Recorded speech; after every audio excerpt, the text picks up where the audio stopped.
আসসালামু আলাইকুম। আমি রবিউল হোসেন, H&I কাউন্সিল থেকে। আমাদের লাইফে এরকম তো খুব কমন একটা ঘটনা আমরা দেখি যে আমরা একরকম চাচ্ছি কিন্তু হচ্ছে আরেক রকম। ছোটবেলা হয়তো কোনো ছেলে বা মেয়ে যখন স্কুলে যাচ্ছে তখন বাবার প্ল্যান ছিল এই ছেলে বড় হয়ে ডাক্তার হবে, মা ভাবে যে না ইঞ্জিনিয়ার হবে। আর বাচ্চা নিজে হয়তো চিন্তা করতেছে না আমি বড় হয়ে পাইলট হব। অথচ যখন সে তার কেরিয়ার শুরু করলো দেখা গেল সে ব্যাংকে জব করতেছে। এটা নেগেটিভ পজিটিভ ওইভাবে আমি চিন্তা করে বলতেছি না, মানে এরকম হতে পারে একরকম প্ল্যান থাকলে পরবর্তীতে চেঞ্জ হয়ে যেতে পারে কেরিয়ারে গিয়ে। আবার এরকমও দেখা গিয়েছে আমরা দীর্ঘ প্রায় 24-25 বছর ধরে এডুকেশন কনসালটেন্সি করে আসতেছি। অনেক স্টুডেন্ট আমাদের মাধ্যমে হয়তো ব্যাচেলর করতে গিয়েছে দেশের বাইরে, বিবিএ পড়তে গিয়েছে বিজনেস অ্যাডমিনিস্ট্রেশন। ব্যাচেলর করার পর এসে বলতেছে যে স্যার আমার মনে হচ্ছে যে বিজনেস আমার ভালো লাগতেছে না, আমি যদি আইটি পড়তাম তাহলে আমার জন্য ভালো হতো। আবার এরকম আমি স্টুডেন্ট পেয়েছি যারা আইটি পড়ে পরে ল এর দিকে যেতে আগ্রহী। আবার দেখা গিয়েছে বিজনেস পড়ে এসে বিবিএ করে এসে পরবর্তীতে সাইকোলজি পড়তে আগ্রহী স্টুডেন্টও দেখা গিয়েছে। এটা খুব ইন্টারেস্টিং যে একটা লাইফে দেখা গেল যে বিবিএ পড়ার সময় সে মার্কেটিং পড়েছে, মার্কেটিং এ কনজিউমার বিহেভিয়ার নিয়ে পড়েছে। সেখান থেকে তার হঠাৎ করে আগ্রহ হলো যে হিউম্যান সাইকোলজিটা খুব ইন্টারেস্টিং একটা ঘটনা, এটা নিয়ে আমি আরো ফার্দার স্টাডি করতে চাই, মাস্টার্স এটা নিয়ে পড়তে চাই। এখন এরকম যদি কেউ চায় সেটা কি আদৌ সম্ভব কি না, এটা একটা খুব কমন প্রশ্ন। হ্যাঁ, সম্ভব। বিশেষ করে ইউকেতে আমরা কনভার্সন মাস্টার্স দেখতে পাই। কিছু কিছু কোর্সের ক্ষেত্রে মাস্টার্স না, এগুলো পোস্ট গ্রাজুয়েট ডিপ্লোমা হয়।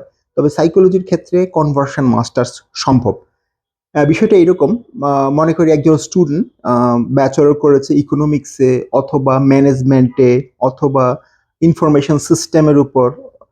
এখন সে মাস্টার্স করতে চাচ্ছে সাইকোলজির উপর, তাকে আমরা এমএসসি সাইকোলজি দিতে পারবো। এটা একটা স্পেশাল সাইকোলজি, এটা বলি আমরা এমএসসি সাইকোলজি কনভার্সন। এই কনভার্সনটা হচ্ছে একটা স্টুডেন্ট যদি ব্যাচেলরের সাইকোলজি নিত তাহলে সে যা পড়াশোনা করতো সেটাকে একটা ব্রিফ ভাবে 1 বছরের কোর্সে কনভার্ট করে প্রয়োজনীয় অংশগুলো দিয়ে একটা মাস্টার সাজানো হয়। এটা পাশ করার পর সে একটা কমপ্লিট এমএসসি পাবে এবং তার কোয়ালিফিকেশন হয়ে যাবে এমএসসি সাইকোলজি। এবং এর পাশাপাশি এই কোর্সটা যদি সে ইউকেতে করে সে ব্রিটিশ সাইকোলজিক্যাল যে অ্যাসোসিয়েশন আছে সেখানে মেম্বারশিপ সে নিতে পারবে এবং প্র্যাকটিস করতে পারবে।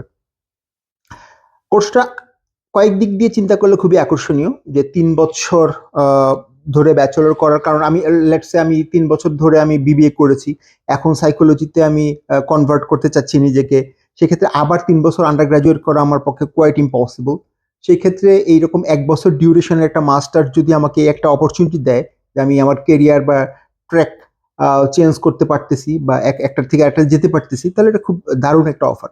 এরকম আরো কিছু কারণেও মানুষ করতে চায় স্টুডেন্ট, জব ফিল্ডের কথা চিন্তা করে, পরবর্তীতে পিআর এর কথা চিন্তা করে যে সাইকোলজিতে যদি আমি পড়াশোনা করি। কারণ একটা বড় সংখ্যক স্টুডেন্ট যারা ইউকেতে যাচ্ছে তারা পিআর এর জন্য দেখা যায় যে কেয়ার ভিসার উপর ডিপেন্ড করে। ফ্যামিলি কি বলা যায় কনসালটেন্ট বা কেয়ার ভিসা, কেয়ার গিভার বলি আমরা, এইগুলোতে কেয়ার সার্ভিস প্রোভাইডার, এগুলোতে সাইকোলজি স্টুডেন্টের আসলে প্রায়োরিটি সবচেয়ে বেশি। যার কারণে স্টুডেন্ট যদি সাইকোলজিক্যাল ব্যাকগ্রাউন্ড থেকে মাস্টার্স করে বা অনার্স করে তাহলে পরবর্তী এই জবগুলো পাওয়া সম্ভব এবং এই জবগুলোর মাধ্যমে তার পিআর হওয়া সম্ভব। So it's a very good কি বলা যায় প্ল্যান, যে পিআর এর দিকে এগিয়ে যাওয়ার, এটা একটা খুব ভালো প্ল্যান যে সাইকোলজির দিকে সে চলে গেল। তো যদি এরকম চায় এটা ইউকেতে সম্ভব। ইন জেনারেলি অন্যান্য মাস্টার্সের মতো আইএলটিএস দরকার 6.5, নো ব্যান্ড স্কোর বিলো 6 সাধারণত, তবে ডিপেন্ড করে কোন ইউনিভার্সিটি যাচ্ছে তার উপর। সাইকোলজি কনভার্সন কোর্স H&I কাউন্সিলের পার্টনার ইউনিভার্সিটিগুলোর মধ্যে অনেকেই অফার করে ইউকেতে। আচ্ছা, আমি ইউকে কেন বারবার বলতেছি এটার একটা কারণ আছে, কারণ আপনারা জানেন যে মাস্টার্স যদি কেউ অস্ট্রেলিয়া করে বা কানাডাতে করে তাহলে প্রায় তার 2 বছর লাগবে, এটা একটা বড় টাইম ডিউরেশন। সেক্ষেত্রে ইউকেতে সাইকোলজি এবং মেডিসিন রিলেটেড কোর্স বেশি আকর্ষণীয়, অনেক স্টুডেন্ট সেটাকে মনে করে যে মোর প্রেস্টিজিয়াস। প্লাস 1 বছরের মধ্যে মাস্টার্স কনভার্সনটা হচ্ছে। আর অস্ট্রেলিয়াতে এই জাতীয় মাস্টার্স খুব রেয়ার, সাধারণত পিজিডি পাওয়া যায়, পোস্ট গ্রাজুয়েট ডিপ্লোমা। তো যেটা বলছিলাম যে ইউকেতে যদি কেউ করতে চায়, তার যদি পছন্দ হয় যে আমি লন্ডনে থাকবো, কারণ লন্ডনে একটা বড় বাঙালি কমিউনিটি আছে, তার পাশাপাশি থাকলে তার জন্য সুবিধা হবে। সেই ক্ষেত্রে আমরা তাকে অ্যাডভাইস করি মিডলসেক্স ইউনিভার্সিটিতে এরকম সে মাস্টার্স করতে পারে, সাইকোলজি কনভার্সন কোর্স। যদি মনে হয় যে না আমি একটু একটু রিমোট এমন একটা জায়গায় থাকতে, যে এটা ট্রুলি একটা British environment, less international student, তাহলে he he or she can choose Leeds. লিডসে আমরা লিডস ট্রিনিটি ইউনিভার্সিটিতে এরকম সেম এমএসসি সাইকোলজি অফার করি। কেউ যদি খুব প্রেস্টিজিয়াস ইউনিভার্সিটি চায়, রাসেল গ্রুপ, তাহলে Glasgow can be a very good choice. University of গ্লাসগোতেও এরকম কনভার্সন মাস্টার্স রয়েছে।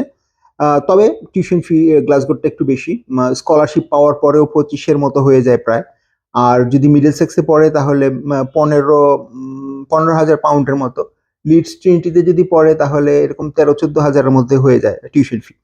তো এই দিকগুলো বিবেচনা করার ব্যাপার আছে, তার জন্য কোনটা অ্যাফোর্ডেবল। এনিহাউ, কনভার্সন কোর্স চিন্তা করা একটা একটা খুব গুড, কি বলা যায়, ইনিশিয়েটিভ হতে পারে তার লাইফে। যদি সে কেরিয়ার শিফট করতে চায় বিজনেস, আইটি বা অন্যান্য কোনো জায়গা থেকে এসে হঠাৎ করে সাইকোলজি তার ভালো লাগে, বা এরকম ল কোর্সও আছে, জিডিএল বলি আমরা, গ্র্যাজুয়েট ডিপ্লোমা ইন ল। অন্য ট্র্যাক থেকে এসে লতে যাওয়া যায়, আইটিতেও যাওয়া যায়।